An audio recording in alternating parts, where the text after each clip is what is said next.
Good afternoon. This is Tony Datino doing my Live with Tony broadcast on Friday afternoon, November the 5th. And my God, is the time just going by quicker and faster as the days and weeks go by. It's hard to believe.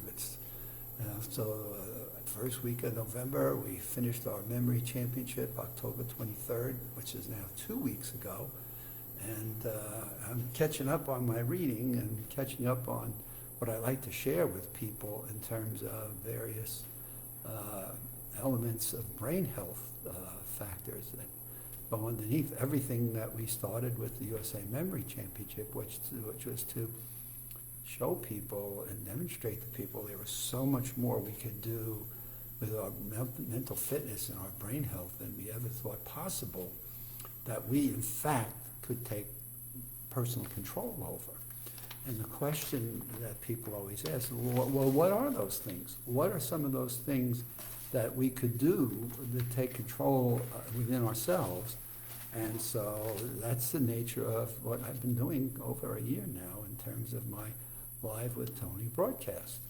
And here we go again with Mind, Mood, and Memory. Mind, Mood, and Memory is put out by the Massachusetts General Hospital. It's one of my favorite newsletters that really does a comprehensive job of really sharing with people the simplicity and the elements of things that we can do that are not overbearing and are not demanding that we give up the rest of our life to focus on how to improve our own mental fitness. And all I say is the mental fitness is one of the things that I think people are ignoring, and we really need to do a better job of teaching people things that they can do and how they can handle them. So let's go through this particular issue. It's the October 2021 issue of the Mind, Mood, Memory, and it talks about 3 brain and body benefits of a daily walk. So when we talk about exercising, a lot of times people think they've got to go into some big-time regimented program, and it means they've got to commit, hours and hours of days and weeks of work. And all we're learning over and over again is something as simple as a 20 to 30-minute daily walk can make a huge difference. And this is an article that talks about the importance of what those daily walks may do and how they may change the physiology of our brain. So we talk about walking, and what was interesting about this is, this is the first thing we learn to do as humans, right? We learn to walk. As little babies, we learned obviously to eat and get fed, but then the first thing everybody's always excited about is baby's first steps.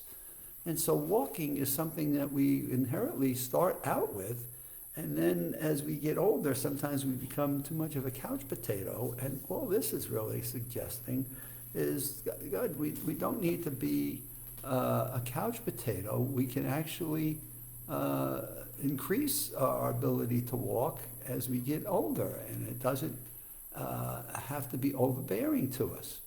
So let's talk about the benefits here. Here comes the associate of the Downton Family Center and talks about what does it do? Well, the first thing a walk does is it pumps up brain plasticity. And I found this really interesting. What we know about brain plasticity is, our brains are not fixed in terms of our thought patterns and our neural firings and things of sorts. And so we have brain-derived neurotrophic factors, and increased brain-derived neurotrophic factors can improve cognitive function and build new neurons, which provide more plasticity, meaning we have more ability to adjust and adapt our brain as we go along. It's not fixed, and we're not stuck. So that's one of the first and most important critical lessons. Brain plasticity is known as, has been referred to as neuroplasticity, and it refers to the brain's ability to respond to various stimuli by reorganizing its structure and connections. So it's another way of just saying how we might want to reorganize a filing cabinet and how we want to sort it by subjects and how we file information into those subjects. Your brain is no different than that, and the plasticity of it allows us to reorganize and refile different elements of our brain. And so increased activities such as exercising can help you to do that. Now, a study published this year in the Medical Journal of Neuroimage found that at least 3 40-minute walks per week are associated with improved white matter plasticity. Now, white matter is important because it's composed of the fibers that connect your nerve cells in the brain, and it's subject to deterioration. So white matter is what it's all about. And in the study, researchers began to show that a regular routine of walking or engaging in aerobic exercise on a regular basis helps protect against age-related white matter changes. And what does that take? At least 3 40-minute walks per week. So if you don't want to take 3 40-minute walks per week, take 5 20-minute walks per week. I mean, I think the important thing is, and I get to think about this, is there are times when I'm watching television and can I be doing some dumbbell exercises? Can I be doing some flexibility movements and things? In this case, rather than sitting at the television for an extra 20 or 25 minutes, can I get about and go take a walk? Now, can you walk inside? Of course you can.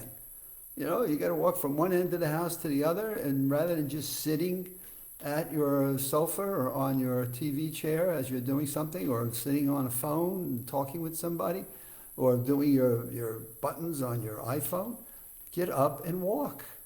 And when you're talking with people, just walk.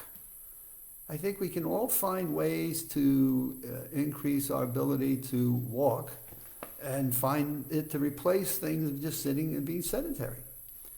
The second thing it does is it provides greater cardiovascular fitness. So such as walking, dancing, tennis, cycling, anything that gets your heart pumping. So what we want to do is get the heart pumping a little bit. It contributes to better circulation, and that means more oxygen is reaching your brain. And the flow to the brain not only improves cognition and memory, but it also helps to protect against age-related declines.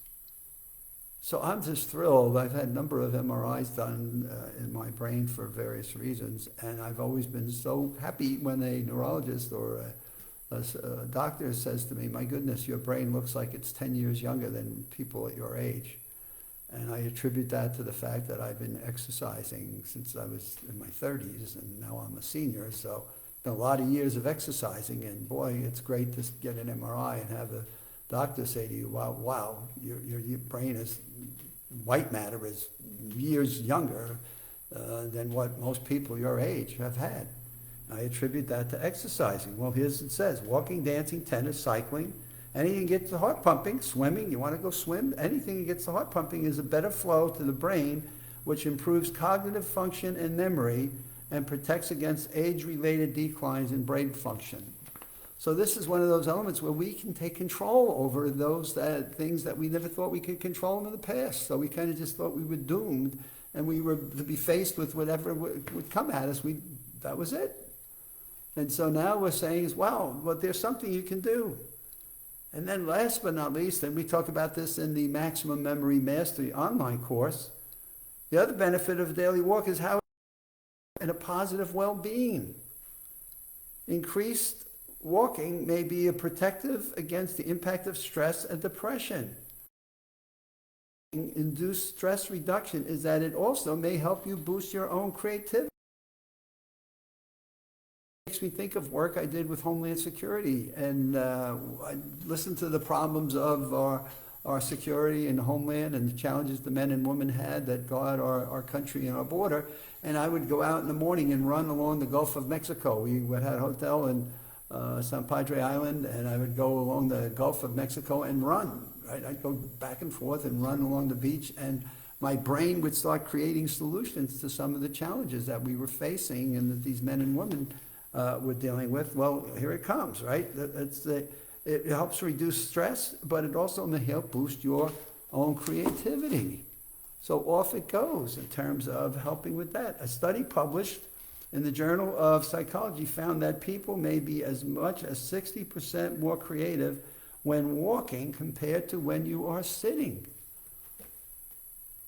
So if you've got some challenges in your life, and I always find that when I'm in a stress mode or there are things I'm trying to work on, I always say, I want to walk and talk. I may want to walk and think. I find that just getting out about and walking and looking at trees and greens or even other people, it just gives me some space to be a bit more creative in the things that I'm trying to accomplish or the focus of things that I want to work in terms of problem solving. So the net, an early morning walk has the benefit of supporting better sleep at night, but the most important thing is that you exercise regularly regardless of the time of the day. So if you can do it in the morning, that's great. If you need to do it at night, you know what, do it where you can and see the benefits that you can achieve and you can get from it. So with that, that is my Friday night close for the week. I appreciate all of my Live with Tony fans that send me notes and notifications, and sometimes I try to figure out how to respond since I'm not an expert on that, but in any case, I always appreciate the feedback that I get, and if I can make a difference in one person every time that somebody listens to a Live with Tony, then it is worth continuing to do these. If anybody wants to reach me offline, it's adottino@aol.com. And I just always suggest to people it's important to check out our Maximum Memory Mastery online course. It makes a world of difference in people's lives. So have a good weekend. We'll see you on Monday.